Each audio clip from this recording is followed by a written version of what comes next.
There. Bam. Okay.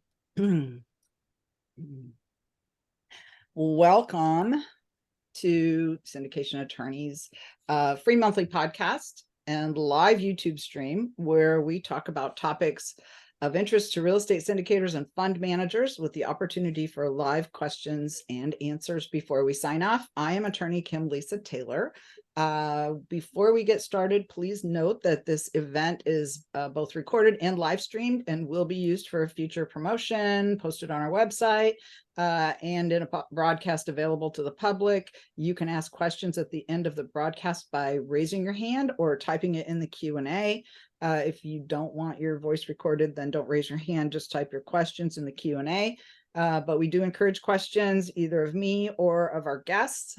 Information discussed during this free broadcast is of a general educational nature and should not be construed as legal advice. We would love to represent each of you that are on the call or that are listening to our broadcast. If you want to know how to do that, you can go to our website at syndicationattorneys.com and you'll see a button there to schedule a free consultation, and you can talk to one of our staff and we can see how we can help you.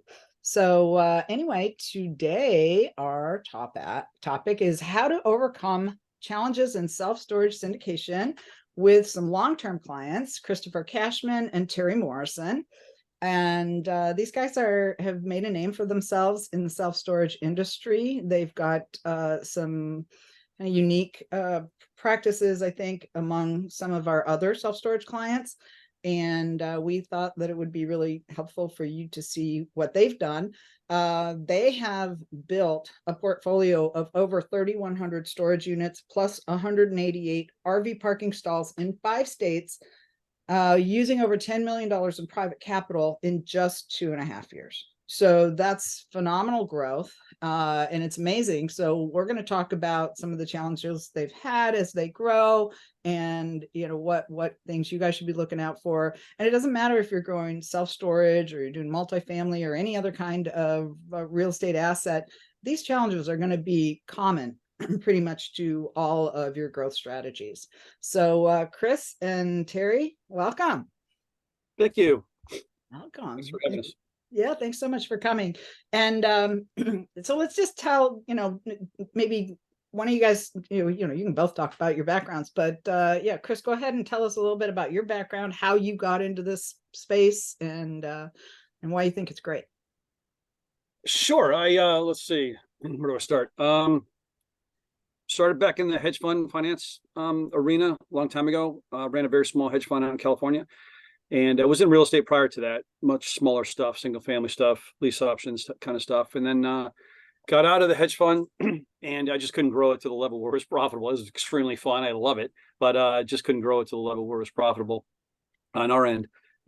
So got back into real estate. I read Dave Lindahl's book, the Yellow Emerging Markets book. And that's truly how I got back into the commercial real estate space. From there, I went to Jeannie, to everyone else involved in the Lindahl group, and went through some medical office, some student housing, some multifamily, into some office, and then into some flex office. And then prior to COVID, I made a shift to self-storage and started researching it, went to some specific self-storage gurus, Mark Helms and AJ Osborne. And then just really, my eyes just opened up. Nothing wrong with multifamily. I still own some stuff in South Carolina and Texas and stuff. But it just was much more amazing than I thought. And by amazing, I just mean the simplicity, the expense ratios being so much healthier. And I'm just able to free up some time for myself to do cool stuff because I got great partners, and I really enjoy the asset space. It's a lot different than multifamily. That's pretty much where we landed. I met Terry at one of the Guru boot camps about 4 years ago, something like that. And we've been doing self-storage completely 100% since. That's excellent. I remember I went to a self-storage, I've gone to a couple of self-storage trainings.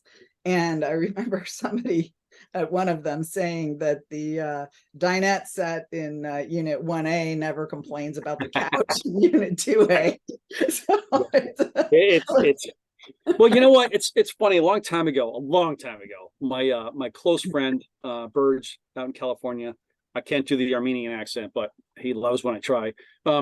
He says to me, "But Chris, you need to look at self-storage." I'm like, and this was when he and I were doing extreme green developments together. I'm like, Birch, why would I ever, like, that's the craziest thing to me. I'll never forget it. Just sitting there, and he literally said it to me. And now we joke about it now, but I mean, it's just metal and slabs, but it's just, I'm so passionate about the math and the just how you can drill down and make something amazing out of just simple, tenants coming in for $100, renting a 10 by 10.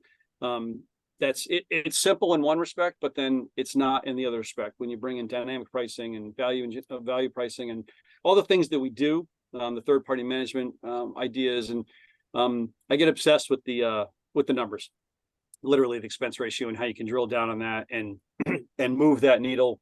And like Dave teaches, just forced appreciation. It's a lot of fun. It's really a lot of fun. Well, I'm sure there's some unique challenges with things people do in self-storage. Absolutely. We will talk about those in a little bit. But Terry, please introduce yourself and talk a little bit about your background and how you decided to hook up with Chris in this space. Yeah, you bet, Kim. Yeah, thanks for having me on. Hello, everybody. Terry Morrison. I'm based out of Salt Lake City, Utah. I have been an investor in the real estate space for about the past 12 years, primarily in the single family area. I was doing long-term, short-term rentals, doing some property management. Prior to that, for about 25 plus years, I was a sales executive selling enterprise software. And I really just got tired of doing that. I wanted to change. So I made the transition. I was an investor and I'd been doing that for many years. And I really like the business model of the self-storage asset class. I mean, everything Chris said is the same for me.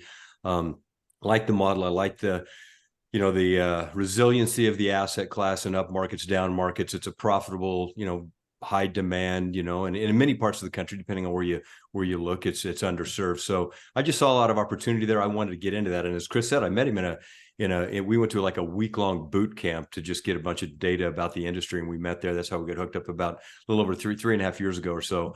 So since then, I've been, pretty much solely focused on the self-storage space with Chris, as his partner running our operation.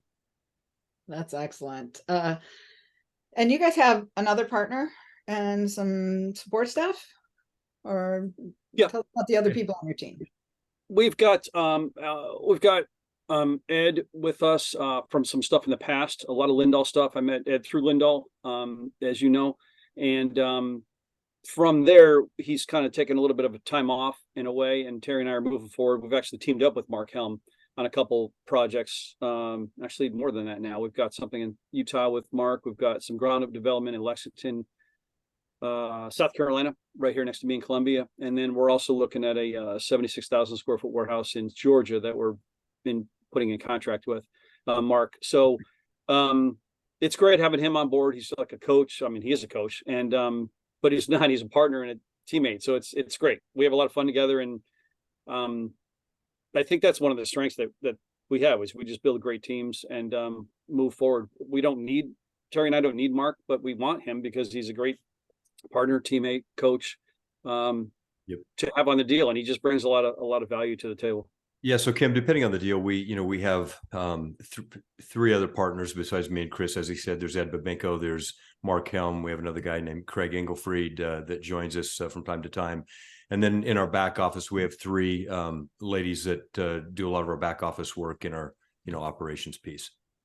Yeah. So anybody listening, okay, remember we mentioned at the beginning, they built this over 2.5 years, but when you guys first started out, you didn't have all the support staff, right? No, it was just Ed. Just Ed. No, and Kim, that's one thing too, as you grow and you scale. I mean, to me, that's probably one of the biggest challenges to people listening out there that I would say that anybody has. I mean, I hear others talking about this too, but it was certainly true for us. And that is just the ability to scale. Like as you start doing more business, looking at more deals, the workload grows and just there's a lot of things to do and a lot of things in processes and things you have to have in place, technology, right? So how do you get all that in place? And you really have to do those things or it makes it really difficult to scale. And even to this day, I still say it's a challenge every day when we get up, all the stuff that we have on our plate to get done and things that come out of the blue, the emergencies that pop up here and there. So, you really, you really have to put those things in place, and you have to get people to help you. You do have to delegate. I mean, there's no way Chris and I could do everything that we have to do if we didn't have people like yourself, that syndication attorneys on our team. We consider you guys teammates. We have bankers, we have lawyers, we have civil engineers, architects, a lot of different people, brokers, real estate brokers that we consider our teammates, GCs, and without them, we couldn't scale and do what we do. Yeah, well, and the same for our business. We now have 13 staff members. There's 4 attorneys. We have several paralegals. We have a law clerk. We have admin staff. Most of our the biggest concentration of our people are marketing. And most of my time at this point in my career, since at this point in the law firm growth, is spent on marketing, either going to events, speaking at events, coordinating events, teaching, writing, or just figuring out how to promote the firm, meeting with our marketing staff, and getting systems in place so that we can keep all that stuff going and growing. So it's a challenge. It's just, every small business has these same types of growing pains. Doesn't matter if you have a physical location, doesn't matter if you have an entire virtual office. If you have a physical location, you're paying for office space and desks. If you have a virtual office, you're paying for software and systems where people can all collaborate.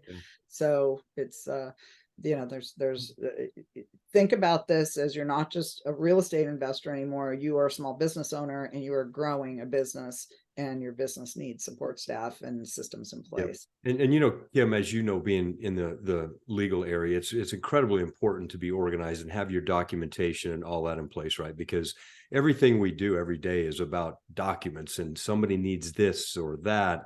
And so you really do have to have all your ducks in a row on that. And we do try to beef up our back office with people to help us do that, using technology to help us do that. And you said on the advertising front, we run into the same exact thing. I mean, all the stuff you see us post out there on LinkedIn and our social media pages. I mean, we do some of that ourselves a little bit, but for the most part, we got people helping us with that. I do not have time to sit here all day and do videos and come up with, cute little things to put on LinkedIn. I mean, I supply our marketing people with ideas and thoughts, and so does Chris. And then they take that, manifest it into something that is, you can post out on the social site. So we do need help with that. I just don't have time to sit and do that all day. No, we've got a 20-something that does that for us. You have to have people that understand that technology. In fact, we've got TikTok and Instagram accounts that I've never logged into. If I want to log into Facebook, I have to call her. How do I do this? Well, and Kim, one other thing that we've done I don't want anything to do with it, that I think is really helpful is, we also run a GP/LP software platform, right? That really helps us keep all of our stuff in an organized form, and also the ability to present it to our investors and report information to them as we need to. So it just helps us with all that organization, compliance, and visibility to our investors. And we run a GP platform called Juniper Square. And I think that's a useful piece of technology that helps us with those processes. Yeah, and just for the people that are on the call that aren't familiar with those, so these are called investor management platforms. There's multiple ones out there. Juniper Square is one of the more robust ones. There's also AppFolio is a very robust one. There's some that are more maybe startup oriented. Cashflow Portal. We have some clients that love InvestNext. But I do encourage our clients to get involved with one of them. And usually if you decide you want to graduate up to a more robust one later on, you can always do that.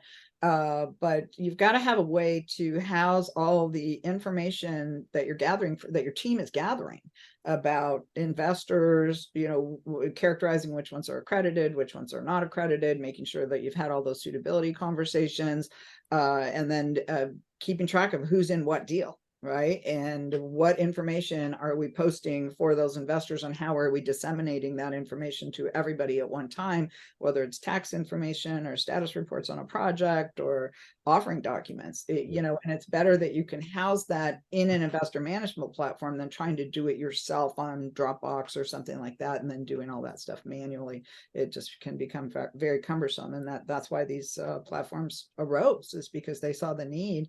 And they've been really adept at I think filling that need, and then also helping you keep your book your distribution, your schedules of distribution, all the distributions that have been sent, and things like that in place. So when you do your accounting at the end of the year, it becomes a little bit easier, right? Yeah, that's a big advantage of it, Kim, is, pushing the K-1s out to all the investors and showing them that, hey, here's all the documents you need for tax purposes, reporting purposes. As I mentioned in my intro, I sold software, enterprise software, for 25 plus years. And I used to be on the other side of that equation. I was trying to get corporations to adopt and implement and use software packages to help them with workflows and different things. And I will say to the folks listening in, it's not an easy process. It really isn't. If you think you're going to go out and buy a piece of software and then just push the easy button, it really isn't that easy. You do have to invest some time. What I would recommend is you assign somebody or hire somebody, if you're not going to do it yourself, to be your champion, your black belt that runs that system for you. But what it also does is software packages force discipline, right? It forces you to have, as Kim said, you have to have all your stuff in line. It has to be in there. It has to add, and it has to balance on the columns. Everything has to be just where it needs to be. You can't just be nilly-willy about it. So it does force good discipline. So it is good. But I will say it's not, you don't just go out and buy it and magically it happens. You have to commit to it. You have to work on it, and everybody's got to be focused on it, because if you don't, the adoption fails, and you've got an expensive piece of software license that sits on your computer and you don't use it. Well, that, and your investors get frustrated because all of these systems allow them to have their own login information where they can look at what's going on in their account. And if they look in there and they don't see any updates for the last 3 months, they're going to wonder what's going on with their money. No, that's and then it doubt creeps in. It's like, oh, is this accurate and all that? So you really have to pay attention to the details, because you're right. One of the things that we did, and I thought it was a good thing that we did, we got good feedback. We went out to a couple investors that we know really well, and we said, hey, we want you to be our secret shopper on this, right? We want you to dig through this, look at it, give us your feedback. How does this look to you? Can we improve it? What's confusing to you? What could we do better? And they gave us that feedback. Some of that we fed back to the software company, said, hey, why don't you report this way, or put this column here, or put this data there?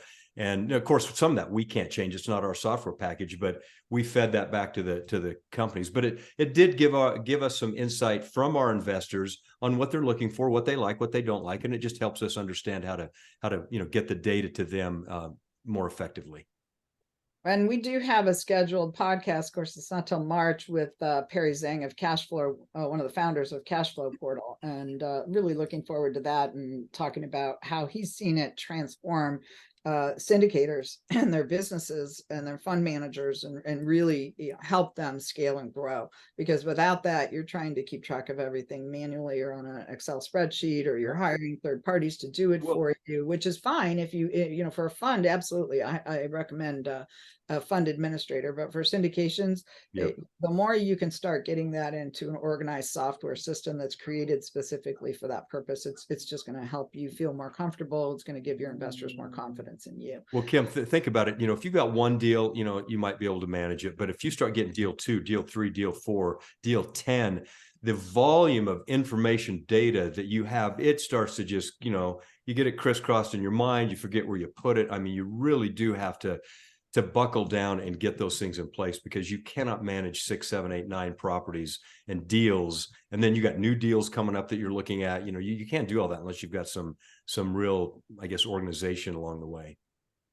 Well, and you have investors that invest in multiple deals with you, right? Right. How do you ever, and maybe they invest as a certain class of members in one deal and a different class of members in another deal. There's no way that you can keep all that straight in your mind when you have multiple. Well, and they love it too when they can log into their portal and they can see, oh, I'm invested in these 4 deals, and it lists them all out. Shows exactly, just like you would in a bank statement or your stock portfolio, right? It's just like that. You're looking at it, you're seeing exactly what you've got there, how much you put in, all the information you want to see. So yeah, it makes it nice.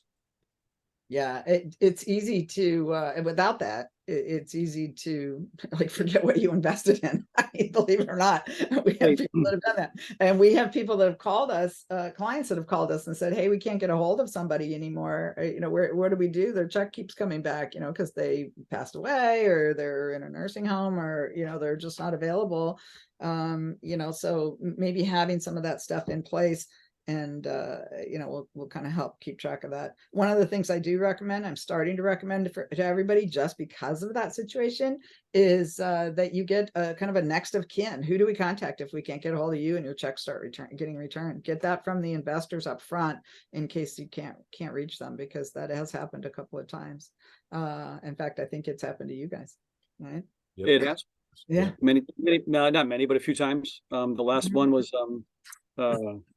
a multifamily sale up in Lexington, Kentucky. It finally got successful and tracked them down using a private investigator, no doubt. Right. Yeah. And so But it definitely happens. It happens and that's not at without least 5 cost. times. Yeah.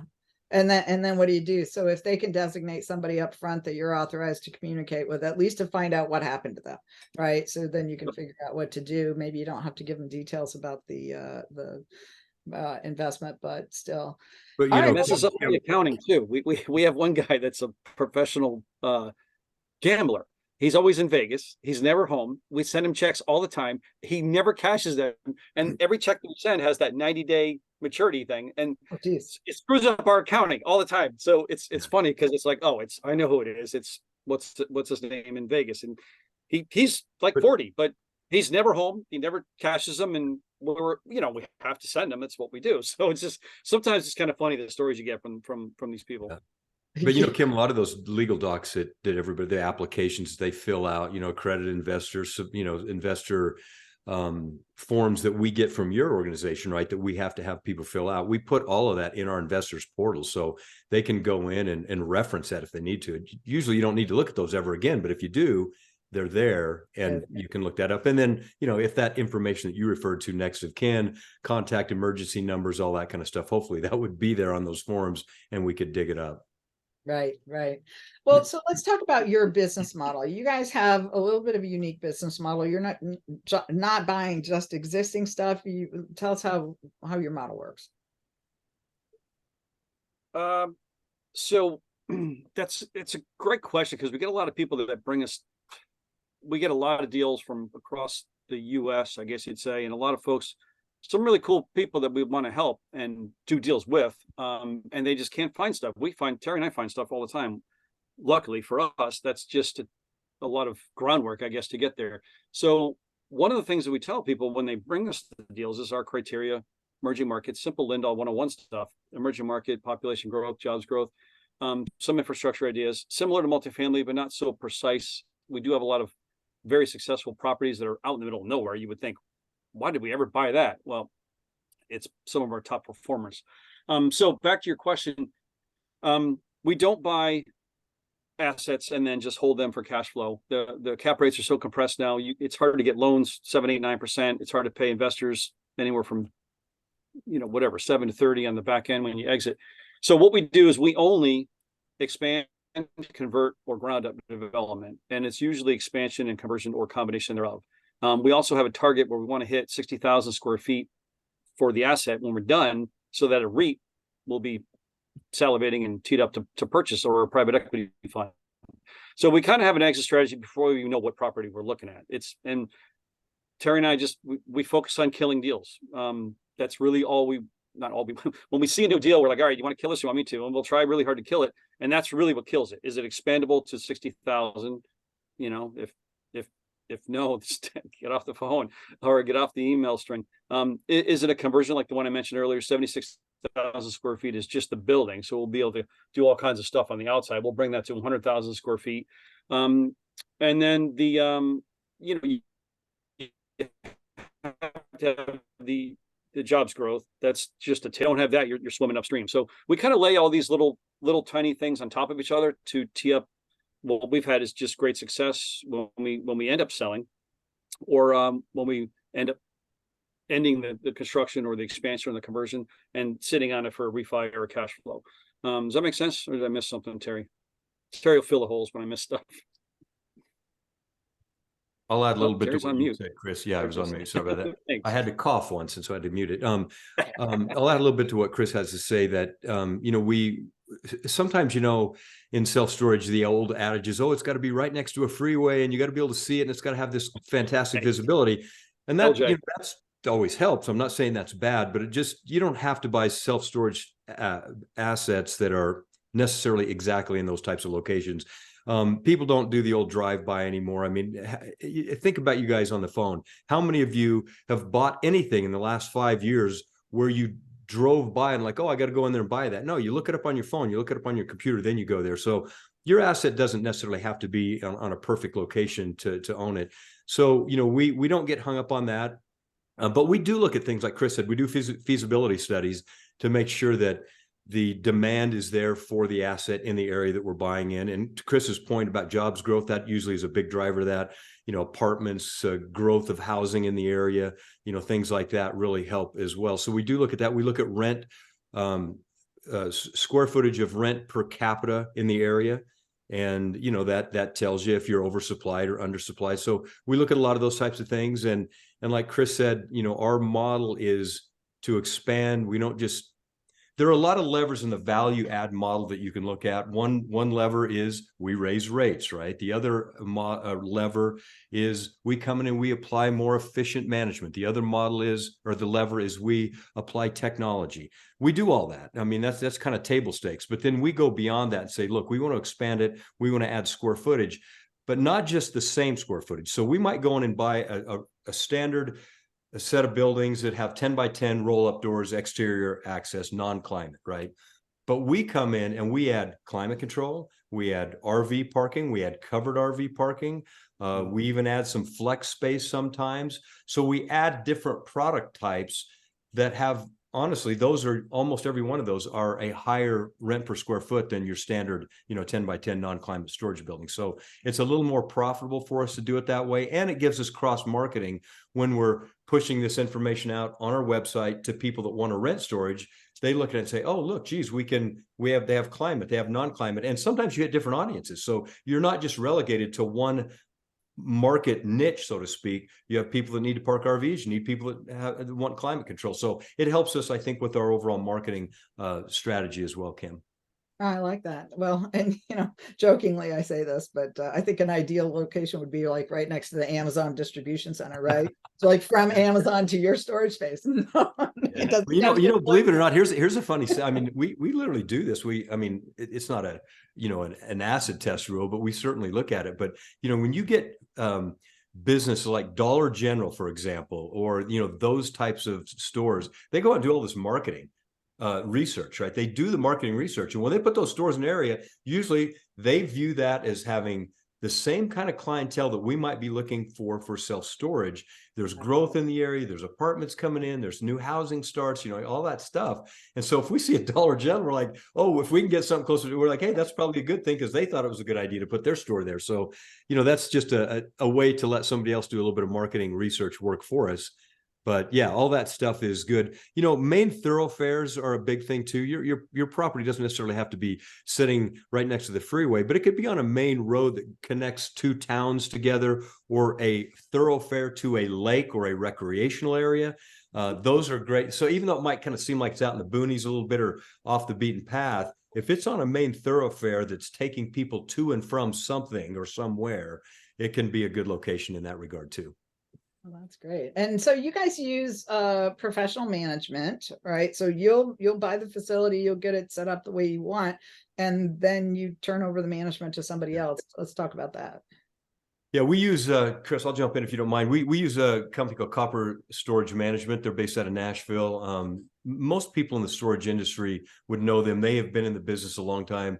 Bill, Bob, and Brett Copper. It's a family business, but they've really ramped up and scaled. And they got a lot of people on their staff now. So they've went, much, much larger than they used to be years ago. But they do a great job for us. They run everything for us, on our digital marketing. They run our websites. They go in. So let me just kind of back up. When we take over a facility, the day we acquire and close on a business, Copper has people on site, at the location. They do an inventory, a walkthrough with the previous owner and a property manager that might have been there previously. They do the key turnover, they get all the codes, the websites, the phones, just that whole physical handover of the business. Then from there on out, they get everything into the computer, they get everything up on our website, they get it in our storage reporting software, and then we're off and running. So that happens literally over like a day or two period of time.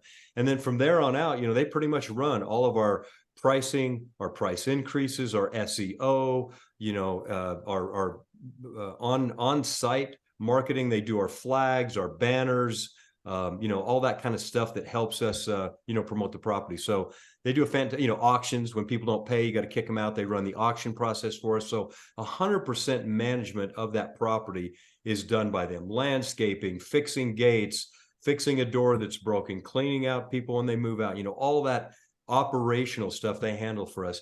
Now we meet with them on it seems like we talk to them probably weekly, but we have formal monthly meetings with Copper to go over all of our assets and do all that. So Chris and I kind of manage from the top level as asset managers, and we, give them feedback and input, and they do the same with us. And we really try to just build synergy and fix anything that we think needs fixed and improve the areas that we don't like. And they're a great partner to work with, and that model has worked very well for us. That's great. Well, and it sounds like amazing that you found them, right? Because I imagine there's some other management companies out there that you've tried in the past that, you just seem to have some synergy with this one that's working for you. Well, and Kim, the thing about Copper, they have a long heritage in the self-storage business as operators, right? They ran, own, and did this all themselves, and they were investors. So they've been on both sides of the coin. They understand this industry inside and out. So it's good to have a partner like that. They're not just coming in and trying to learn the business or hiring a bunch of new people to come in and do it for them. They really understand the bolts, the ins and outs, and the nuts and bolts of it. Well, that's amazing. All right. So what's your future plans for your business? Are you going to keep growing, keep buying more stuff, buying bigger stuff, more development? Yeah, we're definitely. Chris, why don't you take that and, tell them about the challenges that we do see in today's market, but yeah, go ahead.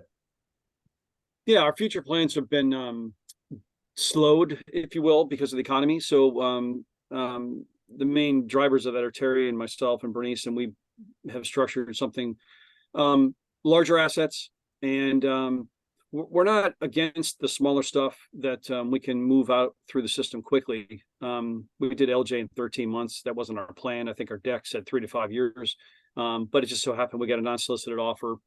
It hit 30.02, something like that for the investor annualized. So we'll do that.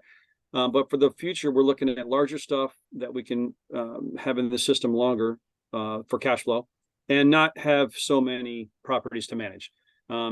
It's hard though, because you're creating an engine that's like a massive vessel that's very slow to turn. It's very slow to slow down.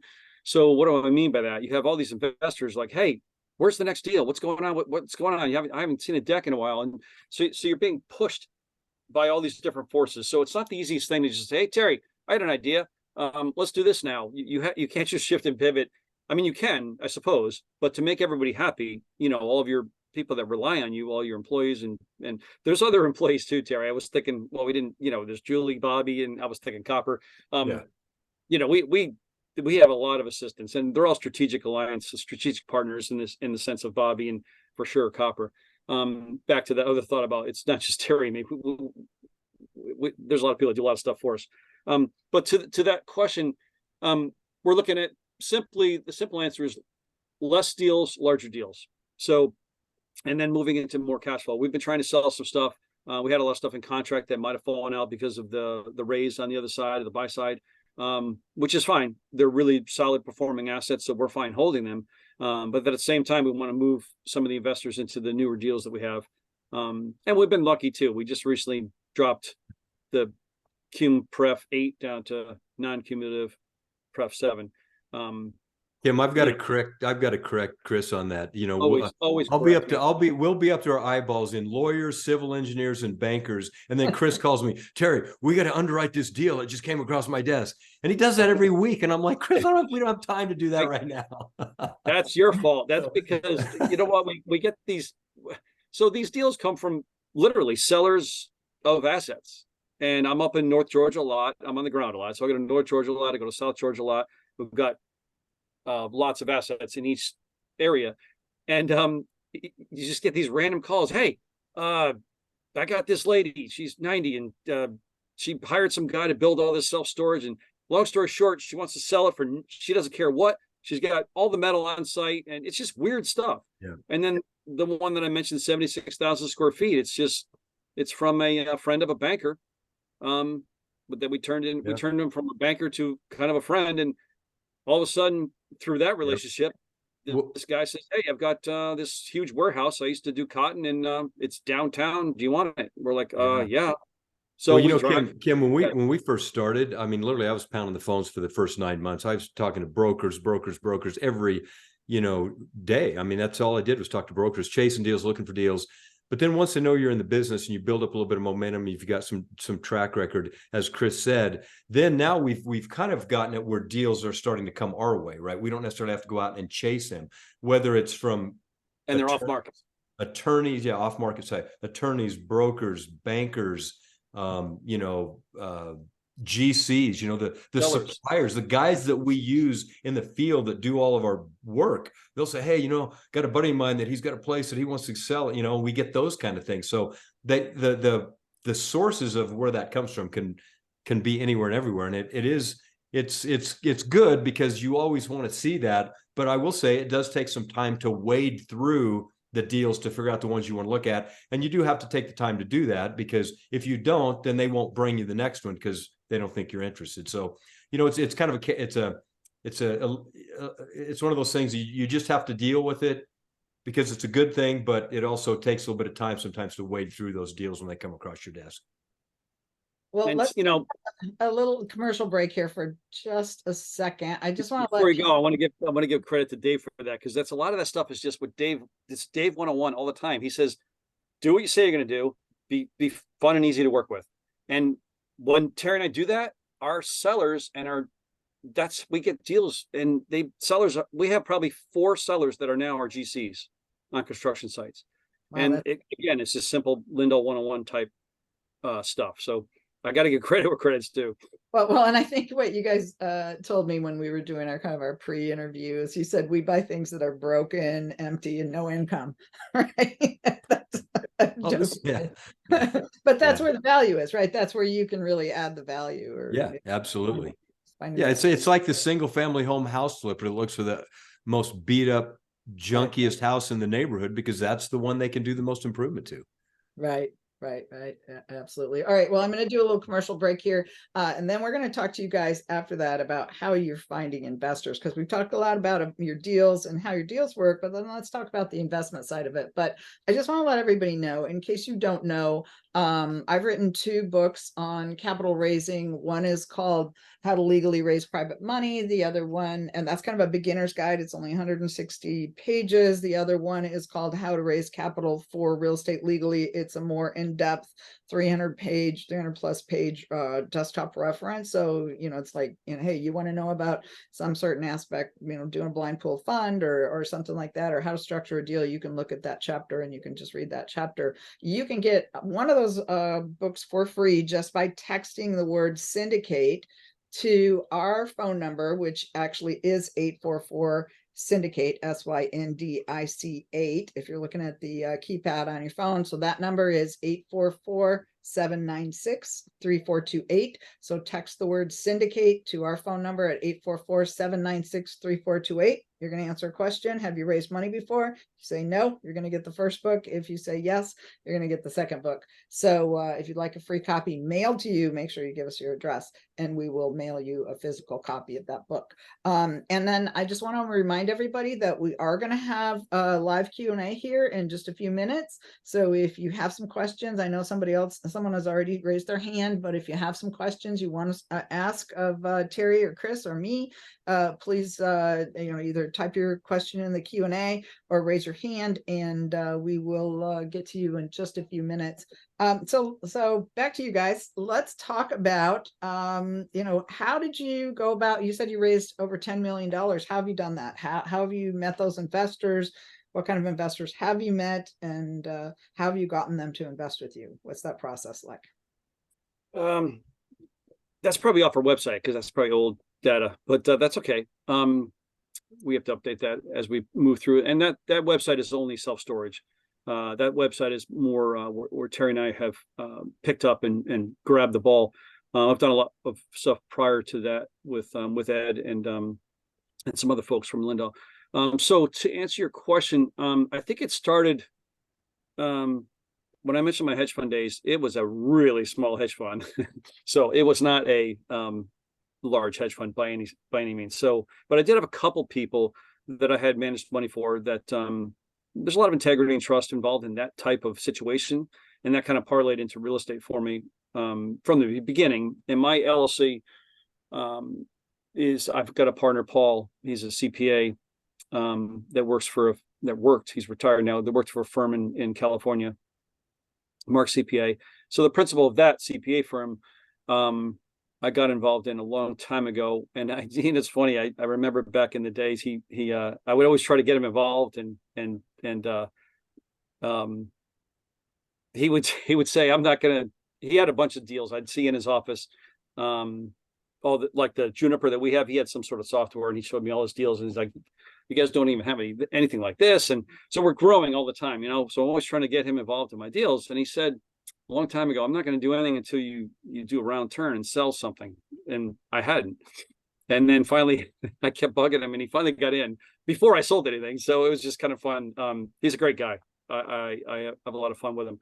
So I think just sharing with people what you're doing, and even if they're not going to get in the deal, you want to just be open and honest and transparent. So if I know you, Kim, I'm walking a trail with you, say, hey, you ask me what I do. Maybe I've got a deal that I'm kind of closing out, and the raise is done. I'm going to say, well, you know what, Kim, I'm going to send you some information, and I'll send you all the legal docs, and we can talk about it. And then I'll send you something that I'm pretty much done. I know you're not going to come in the deal. You might surprise me and say that you want to, but in my mind, I'm like, I know you're not going to come in the deal. So I'm basically just growing my future business. So I'll show you a deck, call you in a week or two. Hey, did you get a chance to review that deck? And then at some point, you're going to ask me a bunch of questions, and I'm going to ask you making sure it's a good fit for me from a financial standpoint. That's really important. Just the whole SEC regulatory stuff. Got to make sure you do that right out of the gate. And people are okay with that when you hit them with it. It's a little uncomfortable in the beginning, but you get through it easy. Your preliminary questions and stuff. And then if in fact you said, oh my gosh, I think I might want to do that. Me and my husband are thinking about it. I was like, well, you know what? That's actually full, but I will put you on the list for decks going forward. And I'm just building my database. And that's really what we want to do, is experience what I do. You read through the entire deck. You had 7 questions. I answered them all. That's full. I do have a couple deals coming up in the future, and I will be able to send you a deck. So I'm not really answering your specific question. So let me get back to that. Mostly referral. And, it starts out with the family and friends thing, but I don't like that. I wouldn't recommend that. It's the hardest stuff because you're constantly dripping. And if you're brand new, I don't want your brother in your first deal. So I think just share it with people what you're doing and create success. You got to have successes. I don't care if you had a duplex that you owned for 3 years and then you sold it and made a little bit of money for your friend or your dad or something. That's a success story. So it's about business. It's simple stuff, but I know it's hard because I've been doing this for a long time and it was not easy. It's never easy. And the bigger the deals, sleepless nights. So I'm not going to lie. It's tough. It's a tough gig. And when the market turns like it has, it can be really tough. Terry and I are successful because of a couple of basic things. We're always here. We're always answering the phone. Communication is huge. All of our investors know that. They're texting me now for the next deal. And you respond to them, and you can slow down as you get, I'm not answering the phone on the weekends anymore. So I'm not 24/7. I really never was. I'm in the trail. You've got to set limits. Yeah. I'm in the trail more than the desk, but I think communication and just doing what you say. Again, Dave stuff, do what you say you're going to do. When you write the decks, don't say, this thing's amazing. It's not amazing. It's a business opportunity. This is what we're going to do. We plan on doing this. We plan on doing this. Don't blow it up. Don't inflate it. Give yourself a little bit of a cushion. Our decks say 18, 20%, and we've all but one far surpassed that. So that helps when you outperform and exceed people's expectations. I mentioned LJ. only because it's history. The deck said, I don't know what it said, 3 to 4 years, 20%. It was 13 months and 30%. So when you do that, those investors stay. I can't think of more than, I can't think of any investors that have basically walked away. They continue to roll and stay with us and look for the next opportunity. And I would just add to what Chris said too. I mean, you can't be a secret agent, right? You have to tell people what you do. You have to explain to them what that looks like, share the data with them. And I think on the data side too, we do put together professional looking investor presentation decks, and those just, I think, give you credibility that you have all your ducks in a row, that you know what you're doing. And it goes to the stuff that you tell us about as our syndication attorney, that, it has to fit in all these boxes and it has to be properly presented. And so we try to comply with all that. And when you have that and you can share that with people and then follow it up with verbal explanation and Q&A, like Chris said, all those things help. I think, having a website and doing a little bit of social media and just, all of that, it does help add to your credibility, because people are investing in you. They have to believe that you guys, us two and our team, are going to be able to accomplish whatever we've stated we're going to accomplish to generate them 20% annualized returns on their money. And if they trust us and believe that, and everything looks like it should, then I think your chances of getting people to invest with you are higher. Well, all right. So thank you guys for that. I think that's just critically important. What I heard Chris saying is he talks to a lot of people and he follows up. And I will tell you, that's what most people don't do. That's right. People that don't have investors, they don't talk to anybody and they don't follow up. So, we're actually forcing people. We have a mastermind that's available to every single one of our clients. We do it every Wednesday at noon Eastern time. It's either conducted by me or our other securities attorney, Mola Bosland. And we're getting all of our mastermind attendees to read this book, The 2-Hour Cocktail Party, and start mastering these skills. And this is a formula for creating 2-hour cocktail parties where you can network and just increase your circle of friends, increase your network. That doesn't have to all be investors. It's just interesting people, because you don't know who knows somebody else and who's going to lead you to someone else. Yep. And it's just going to get you comfortable talking to groups, leading groups, and getting people to talk about themselves. And all of that is going to serve you very, very well as you go on and start building your database of investors. Chris has mentioned the trail a couple times. I want to tell you guys a little interesting tidbit about Chris. Chris is a long distance hiker. And so I happened to call him or text him a couple of years, I don't know, a year and a half ago or so. And I said, hey, Chris, have you ever hiked the John Muir Trail? And he's like, yeah, why? What are you doing? I said, well, I couldn't just say yes. I'm thinking about doing it. And so, yeah, this is a plan that Chris and I have hatched for next August. So it's gonna be a whole month, a couple 100-mile hike. My biggest concern with Chris as a client is that I'm going to have him sign some kind of a non-disclosure agreement, because he's going to know stuff about me after hiking with me for a month, but I don't want out there in the public. Yes. He's probably going to I will learn a lot more than I know. Yeah, he's probably going to have free legal services from then on, because we'll have blackmail stuff. But, I don't know how this is going to go, but either way, I think it's going to be great fun. Super excited about it, and it's a big plan. And I'm actually thinking about a way to turn it into kind of a fundraising activity where get people to pledge miles and then donate it to a worthy cause. So that'd be awesome. Thinking about that. Yeah, that will be something that I can think about while I'm crying on the trail, right? Like, right. That'll make us finish. Yes, that's right. A lot of people don't finish. I met a lot of people on the trail that were bailing, and some were valid injuries and stuff like that. But it's an epic trail. I can't wait. I'm excited. I'm as excited as I am to do it again, because I know amazing it is. Yeah, he's It's done it twice already, by the way. So he's already had this experience. It's new to me, except that I have backpacked in the Sierras before, and I love that part of the country. I some of you might know that I'm my background is I'm also a professional geologist. So I started out as a geologist and then went into the practice of law. So this is Sierras are near and dear to me. So I will show you some granite. yeah, There is a lot of granite. I love that exposed granite. So we do have a couple of questions, but before we go to those, how can people reach you if they have questions for you? I mean, you know, is there a way for them to contact you if they're interested in investing, if they're interested in, you know, bringing you deals or partnering with you, or just, you know, having a conversation? You know, Kim, I'll jump in on that. I mean, we can certainly provide people with our email and mobile numbers on this call. You can go out to equanitycapitalpartners.com. That's our website. If you go to the bottom of it, we have a calendar at the bottom. You can schedule something with us, 30-minute call. If you want to talk to us, we could do that.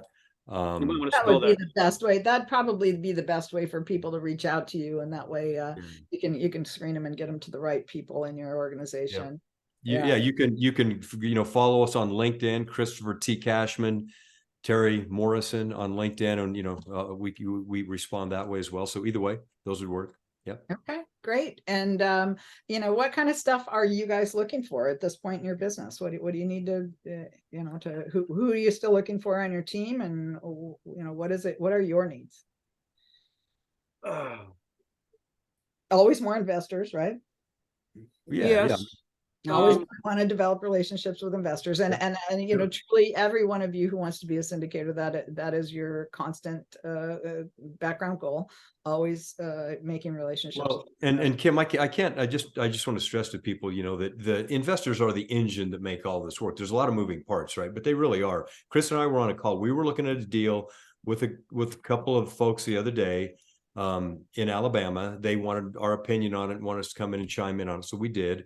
And they were raising a certain amount of money, which was like 3 weeks out before they closed, and they had only raised $50,000, and I think they needed, what was it, Chris? 750, 800,000. I think it was 1.1 or 1.2. Oh, was it one? Yeah. So anyway, they had to get $1 million. They were 50. And, you know, again, we looked at that one. We felt bad for them because they may or may not make that. And so my point is that, yes, it is absolutely critical to have investors, because if you don't, the deals will not happen. So, I mean, that's just pretty much common sense, but I can't overstate that enough. So yes, absolutely. Yeah, you're constantly, you have two facets to any syndication business, and one of them is finding deals and learning how to operate your company and to manage the deals and manage the property managers and all of that. But the other side is finding, talking to, managing, and cultivating relationships with investors, keeping them informed. So you know, you really need people with skill sets on both sides of that to make a successful syndication business. So if you're thinking about this and going, oh, I don't like talking to people, well, then you're the person that should be doing the underwriting, and you need to be getting somebody else in there in your team who's going to talk to the brokers, talk to the investors. You want somebody who likes to talk, likes to be on the phone, likes to be in communications. You've got to have that. So, you know, look for people with complementary skill sets. Like it sounds like that's what you guys have. Yeah, and one thing I'll say too, Kim, you know, some folks will come at these self-storage business with the idea that they're going to try to do everything themselves, right? That they're going to self-fund these deals, and that's an okay model. I will just say that, you know, unless you're a very wealthy individual, you will run out of money very quickly. You won't be able to scale, right? So sometimes people, they think, oh, I want to buy a storage facility. It's like, well, yeah, but do you want to buy one or do you want to buy five? What's your real strategy here? If you want to buy more, you're probably going to have partners, investors, syndications, because again, unless you have very deep pockets, you're probably not going to be able to fund very many of them yourselves. And I will say too, one of the challenges that we run into today is the banking environment. The terms that we're getting for banking is tougher. They make you put up more money, more capital down, so you can't leverage them as much. You actually need more money these days than you did a year or two ago. So those are big deals that we have to deal with. All right, so we do have a question. When expanding a facility, do you ever bring in prefab units? Yes, we do. You know, so we Depends we on do the- a lot of construction, you know, concrete and steel. We do a lot of that, but there are situations where we use these prefab mobile units that you can put in place very quickly. Now, the advantage of them, you can buy them, you can get them on site, you can get them installed in a fraction of the time that it takes to go through all the other stuff. We don't do those exclusively. Typically, the reason why is because sometimes banks will not loan on that product. They usually, So if you went to a bank and said, oh, I'm going to put in a bunch of these mobile units, I'm going to put in 12,000 square feet, the bank would say, well, that's great, but I'm not going to loan you the money for those because they're mobile.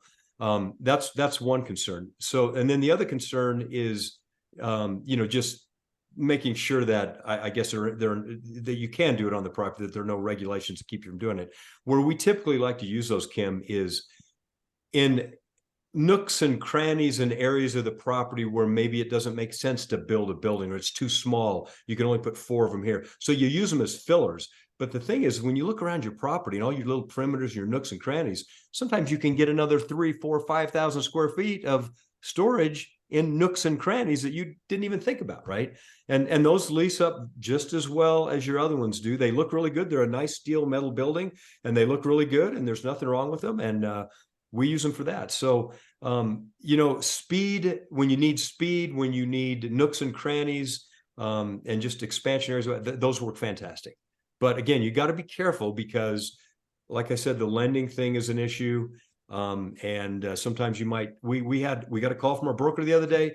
We were going to put a bunch of them on this site in South Carolina, and he said the city changed their codes. They will not allow that anymore. So, you know, if we had tried to do that, we might have been in trouble later because, you know, if we were going to sell it in the due diligence period, it might have jumped up that, hey, we can't, these are illegal on this property. So, Yeah, gotta cross all your T's and but dot all yes, your I's. Yep. long-winded answer to, yes, we love those. They're great in certain situations, but we don't go out and say, hey, we've got 2 acres on the back end of this property. We're going to put 100% Boxwells. It's one of the products that we like the best is called Boxwell.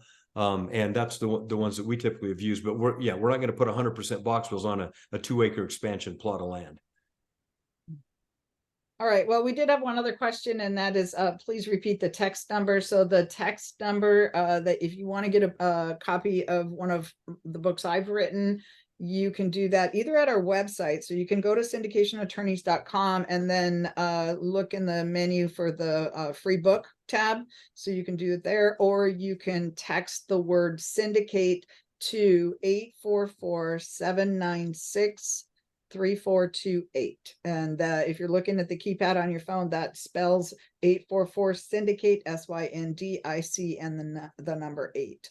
844-796-3428. Well, you guys have been super gracious with all of your knowledge. I'm impressed with what you've done. Can't wait to get out on the trail. I'm ready to go right now. So, well, and Kim, you know, a couple of parting thoughts that I would say to folks out there is that, you know, you've got to be tenacious. You cannot be afraid, right? Don't be afraid to fail. I know that's probably easier said than done, but you've just got to roll up your sleeves and dig in. If you don't know something, talk to people that do, right? Get with some mentors, go do some research. There's a YouTube for everything. Go YouTube it, right? But don't be afraid to jump in and learn, roll your sleeves up and go for it and get a black eye or two. That's how you have to do it. So everything isn't going to be perfect. The stars aren't going to line up. You are going to have hurdles, challenges, and obstacles, but you just got to grind through that stuff. And if you're not willing to do that, then, you know, go do something else. But it's a great industry. There's a lot of opportunity, but you do have to put in the time and, you know, get your head knocked around a little bit to get to the end of the path. well, thank you so much for being great guests, and we'll be talking to you guys soon. Okay. Thanks a lot for having us. Thank you. Bye.